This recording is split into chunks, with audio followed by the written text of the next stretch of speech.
नंदू एक शहरी लड़का है। वो अपने परिवार यानी अपने माता पिता के साथ शहर में ही रहता है। उसे शहर से अच्छा गांव में लगता था, पर वो अपनी नौकरी के कारण समय नहीं निकाल पाता था। नंदू का ननिहाल भी गांव में ही था।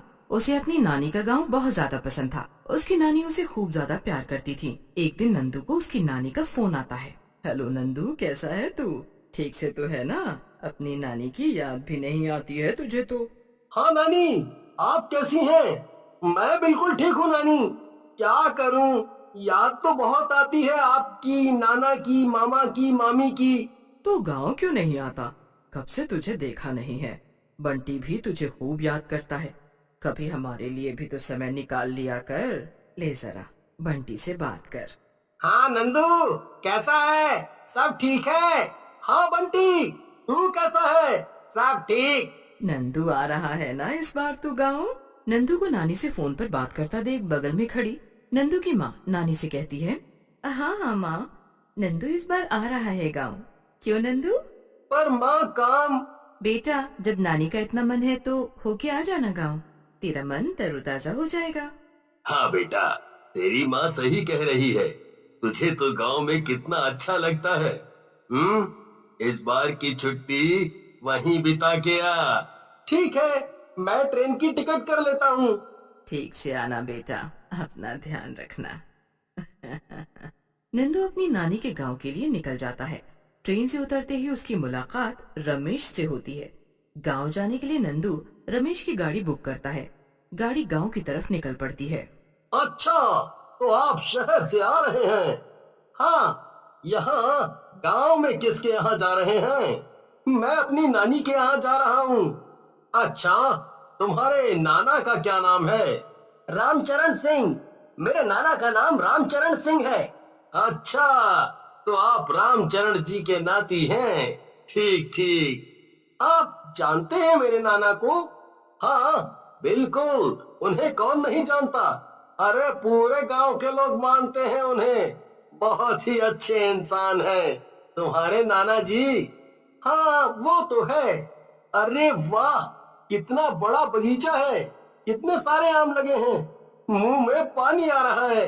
हाँ, पर देखने के ही काम आते हैं वो, कोई नहीं तोड़ता उन्हें। पर क्यों? किसी की हिम्मत नहीं उस बगीचे के अंदर जाने की।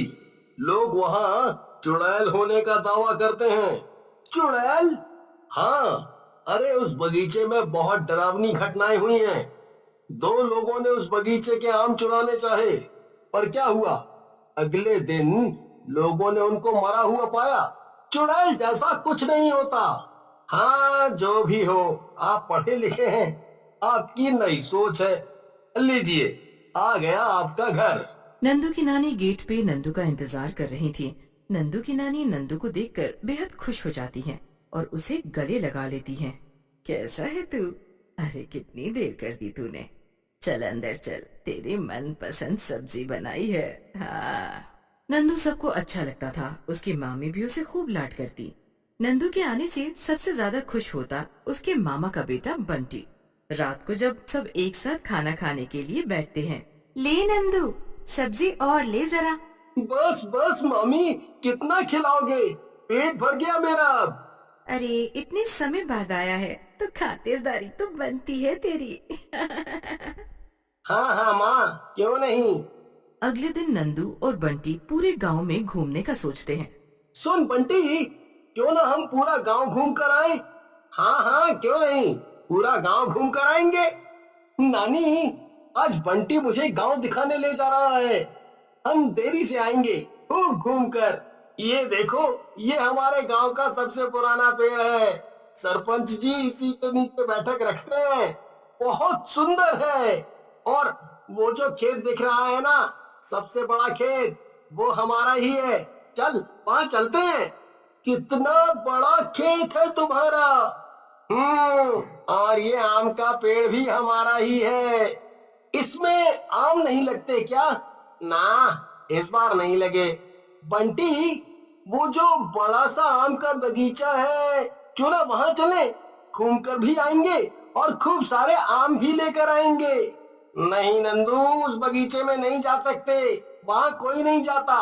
सुना है वहां चुड़ैल रहती है, बहुत भयानक चुड़ैल, जो वहाँ जाने वाले को पेड़ में उल्टा लटका देती है। अरे यार बंटी, कैसी बातें कर रहा है? तूने चुड़ैल के बारे में सुना है ना, देखा तो नहीं है, तो फिर कैसे यकीन कर सकता है? नहीं, नानी वहाँ जाने के लिए मना कर दी है, हम नहीं जा सकते। चल, मैं तुझे अपने दोस्तों से मिलवाता हूँ। सुनो सुनो सब, चीकू, सोनू, विक्की, ये मेरा भाई है नंदू, मेरी बुआ का बेटा। ओ हेलो नंदू, चलो हम सब साथ मिलकर खेलते हैं। नंदू बंटी के दोस्तों के साथ खूब खेलता है। दोनों शाम को घर चले जाते हैं, पर नंदू उसी बगीचे के बारे में सोचता रहता है। सभी रात का खाना खा के सोने की तैयारी करते हैं। नंदू, तू बंटी के कमरे में उसके साथ सो जा, ठीक है?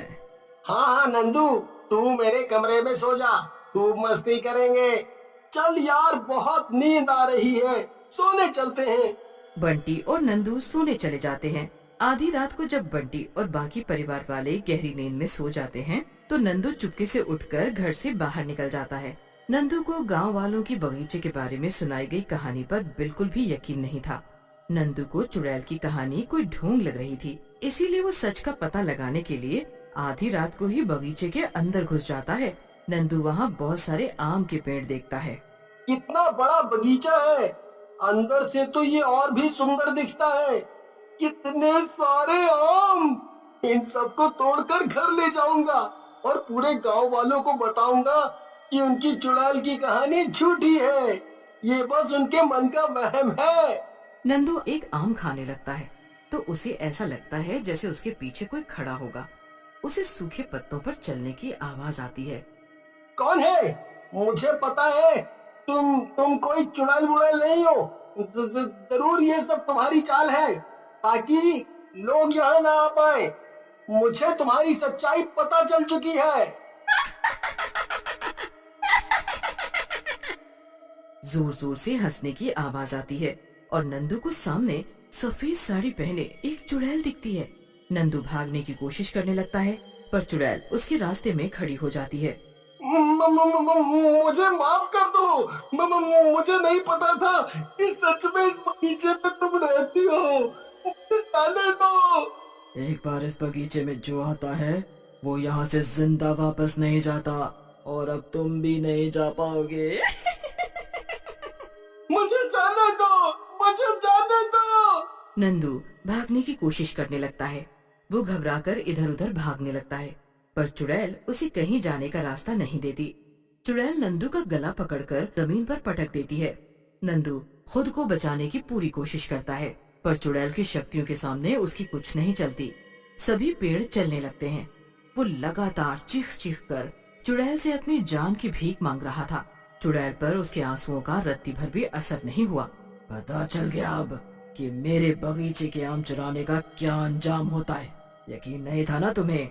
लोगों ने समझाया पर तुम नहीं माने, भुगतो। चुड़ैल नंदू का गला पकड़ लेती है और देखते ही देखते नंदू अपना दम तोड़ देता है। सब कुछ फिर से सामान्य हो जाता है। पेड़ वापस अपनी जगह में चले जाते हैं और चुड़ैल गायब हो जाती है। अगली सुबह सभी नंदू को ढूंढने लगते हैं। नंदू की नानी का रो रो कर बुरा हाल हो जाता है। जब सब नंदू की लाश को बगीचे में लटका हुआ देखते हैं तो उन्हें यकीन नहीं होता।